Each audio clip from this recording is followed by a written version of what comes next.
Miss Ward is 20 years old. She does have one prior felony conviction, but has never been sentenced to prison.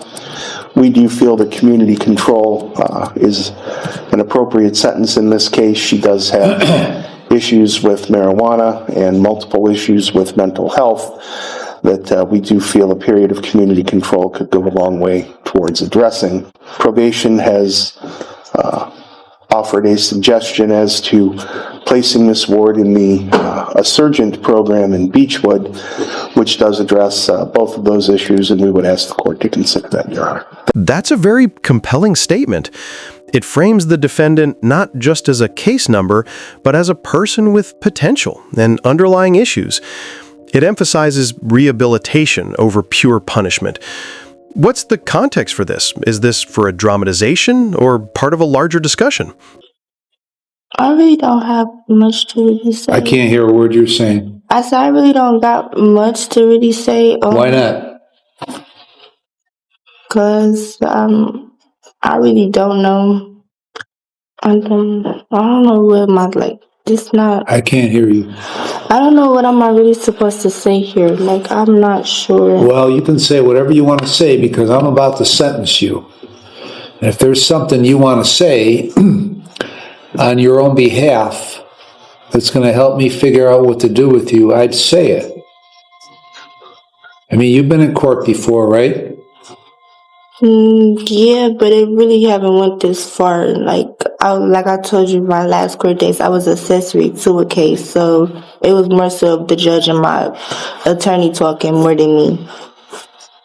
Well, what did you tell the judge in that last case? I didn't talk to her at all. She only asked me certain questions, and I told her that I was in school at a point in time because I was working, and then that's all. And she just put it as time served. I really didn't talk as much. I don't know what am I supposed to say, but I do know I'm wrong for what I did. And what did you do? What did you do? I fled from the police when I could have stopped. Why did you do that? At the time where I had an altercation going on with my family at home, and that she had said she called the police on me, and they was saying that it was a warrant for my arrest, and I wasn't ready to go to jail. Basically, parents try to scare a kid as in discipline, and I got too scared and wasn't ready to go to jail at the time. So you got stopped. You stopped your car, looked in the side view mirror. Once the officer was approaching your car. That's a powerful scene. You can really feel the weight of it, that tension building, and then her admission. What exactly are you wanting to focus on with it? Are you looking for feedback on the writing, or perhaps discussing the character's motivations? Took off, right? I didn't look in the mirror. I just seen the car, stopped the car, seen the lights and put off. I didn't look at nobody. Yeah, that's what he said. When he was approaching, he could see you looking in the side view mirror. Yeah, I didn't look at him at all. Okay. And then you took off up and down side streets in Euclid at 60 miles an hour or more, right? Until they stopped chasing you? I wouldn't say that fast. I would, because that's what the police officer said. So I got to believe either him or you. I wouldn't say that fast because Well, how fast would you say in a 25 mile an hour zone with a bike going down the street at the time? I don't know how to say that was false information because no bike was on the street at all. Nobody was on the street. So there's two things now. There's three things. This is the third thing that you say didn't occur that the police officer said occurred. There was nobody whatsoever on the street. Okay, so that's three things. Now there's probably going to be a fourth as we go along in this conversation because you don't want to be honest with me. How long have you been smoking pot? I've been smoking since I was 16. Okay, and how often you smoking? Every once, in a while, within, I'll probably say 2-3 times a week. Okay. I doubt it, but, so there's been a warrant out for you for now about 5 weeks, 6 weeks. Did you know that? How can it be a warrant out for me and I came and did my probation? Because you tested positive when you were here to do your report. Remember, you didn't show up for the report the first time, right? And then you showed up at your sentencing day because you said you didn't know that you were supposed to show up a second time, right? I didn't. You didn't, even though you were given a letter to show up the second time. I was not given a letter at all. You're making this very difficult. I told the lady that did my report that I didn't get the letter either. I would have showed the letter. What lady? I think her name is Miss Kimberly, Miss Jackson, We give everyone a letter. Right. So I'm not. but she didn't talk to She's me. talking. You be quiet while she's talking. I'm not sure what happened at that time, but we always give letters Right. before the client leaves. Okay. So the reason there's a warrant out for you is because when you did finally show up, you tested positive for marijuana. I told her that I was. What? I told her that I was going to Okay. be positive. So now what am I supposed to do with you? I'm not sure, but I am asking for probation because truthfully in life that I'm really not a bad person. I don't really do anything but go home and go to work. I really don't know. Go to work As where? I'm talking to you and trying to explain to you, you're coming back to me saying I'm lying, and that's not true. Okay. Go to work where? I used to work at Amazon. Now I'm looking for another job. If it's not more so of me just sitting in the house, I am door dashing to keep myself out of. You don't have a license. I don't drive. I just drop the orders off. My mother drives. You seem like you have kind of a shitty attitude here. No, I just truthfully, no, I'm not being disrespectful or anything. I just don't like when I'm trying to explain to something that's going on, that's happening, and they come back and tell me that I'm lying when I'm actually telling you the truth. Okay, I'm telling you that 3 things you told me about what happened that day are the opposite of what the police officer said. And I'm telling you that I have to believe either you or the police officer. And I'm telling you that I believe him. Okay? That's what I'm telling you. What much can you make me to say to make you believe me when I'm telling you what I know and I was there? Okay. And he was there too. Also, I know, I understand that, but I'm also telling you, and I also said something to them when he gave me the opportunity to turn myself in. If that was the case of how he said it was, I would have went to jail right then and there. But he gave me the opportunity to turn myself in, and I asked him why did he say that himself, and he couldn't even give me a response on that. Okay. He was so worried about the next person in the car. Okay. So here we are, and you want to be on probation. And what is it that you hope to accomplish on probation? That passage really captures a turning point, doesn't it?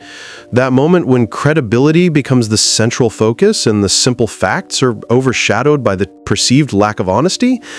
You can feel the pressure mounting in that scenario. Is this something you're writing, or did you come across it somewhere?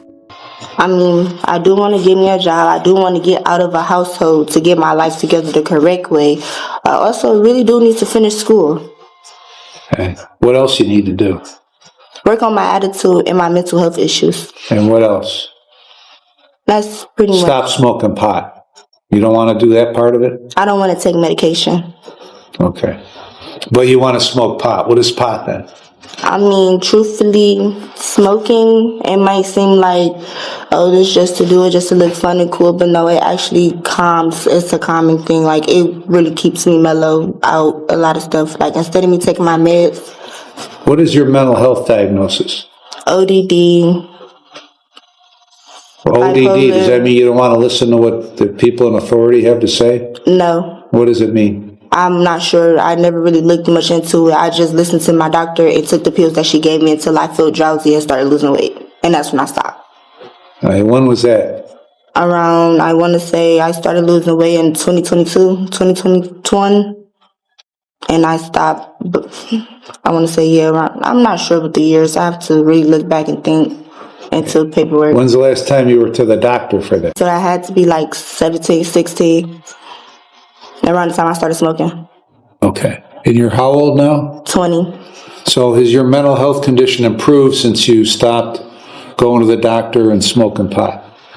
Truthfully, since I've started smoking, I have been more so out of a lot of stuff more than I was before my meds and on them. What does that mean? You've been out from a lot of stuff. I don't really get into it as a lot. Like, my attitude is not really as strong. Like, I can calm myself. As in now, I was able to hold my anger and explain myself more than me just being loud and clashing out and doing extra and how I used to be. So smoking pot helps you? Pretty much. So how are you going to work on your mental health? Counselor that I had in 2023 told me to say, which is like walk, go parks, like little stuff to just keep my mind off what stresses me out.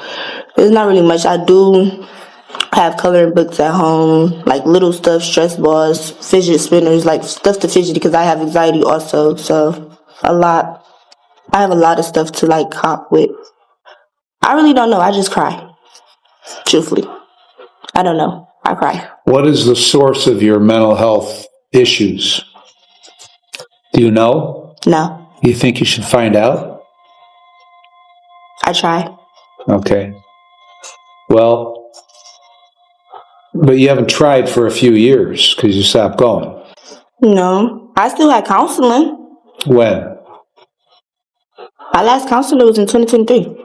23. Now we're in 26. So you stopped going. Why didn't you continue? You haven't figured out the answer as to why. Why did you stop going? She told me she felt then like I was mature enough to control my anger. She said she felt like she didn't need me. My mom asked me, do I need her? I said she feel like she don't need me. I'm not sure how the little stuff's supposed to work because my mom puts me in the programs. What is it you want to accomplish in your life? Being somebody and not looked at like a criminal because I'm not a criminal. I want to go to school. I want to do a job. I want to have a job. I want to do something in life. I'm into construction. I like building houses, picking up heavy stuff, forklifts. I don't know. I just like stuff like that. Okay. Basically engineering, if you could say that. Well, if you don't want to be looked at as a criminal, then you shouldn't commit crimes. I need to move my I need to move my area, the surroundings I'm in. Okay. And that's why that may be entirely true. I know. I have to change my surroundings. Okay. Your Honor, the state is not opposed to a community control sanction. It would ask that it be fashioned in such a way to give her benefit of help that she apparently needs, but we're unclear if she wants. Well, that's a very good observation because she clearly needs it. The problem is she doesn't think she needs it. And I'm not the least convinced that she's going to follow through with it. If she doesn't follow through with it, then she will not accomplish what she told me she wants to accomplish, which is to complete school, get away from where she's living, and get a good job. So I've reviewed the pre-sentence report, listened to Ms. Ward, listened to counsel, considered all the provisions in 29, 29, 11, and I'm going to place you on community control for 5 years. You're going to serve 64 days in the Lake County Jail with credit for 4. You're going to enter into and complete the Assurgent program. The body language makes me think that you really want to do this whole probation thing. When a bed is available at Assurgent, then you'll go there, and the remainder of the days will be suspended. You're to have no drugs or alcohol, and you'll be screened. You're to go to only one doctor and one dentist and one pharmacy for any prescription medication. You're to take your medication that you're prescribed only as prescribed. The appropriate time you're going to obtain and maintain full-time employment. And when eligible, you're going to get a valid driver's license. And you're going to pay the costs and supervision fees associated with this case. Ms. Randallson, any other terms that are applicable? Your Honor, did you say how long the driver license suspension is for? Not yet. Ms. Ward, do you understand all the terms? Yes. Huh? Yes. Any question about the terms? No. If you fail to comply with the terms, the state will file a motion to terminate your community control. If I find you violated, you face 18 months in prison. You understand that? Yes. I'm going to suspend your driver's license for 3 years, effective May 29th of 25. Anything else, Ms. Mulligan? No, Your Honor. Mr. Matthews? No, Your Honor. Thank you. All right.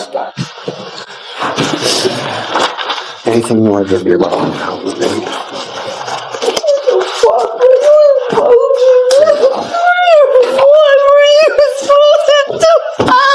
Hey.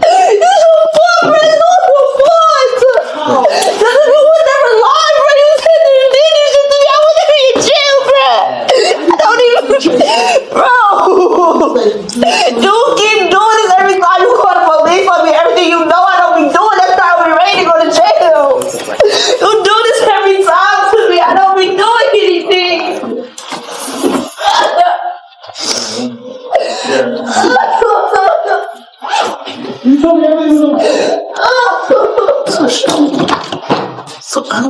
That's a really powerful description of a critical moment. It emphasizes the conflict between her expressed desires and her past behavior, highlighting both the opportunity she's facing and the very serious consequences if she doesn't follow through. Are you using this as part of a larger story, or were you just focused on this specific passage?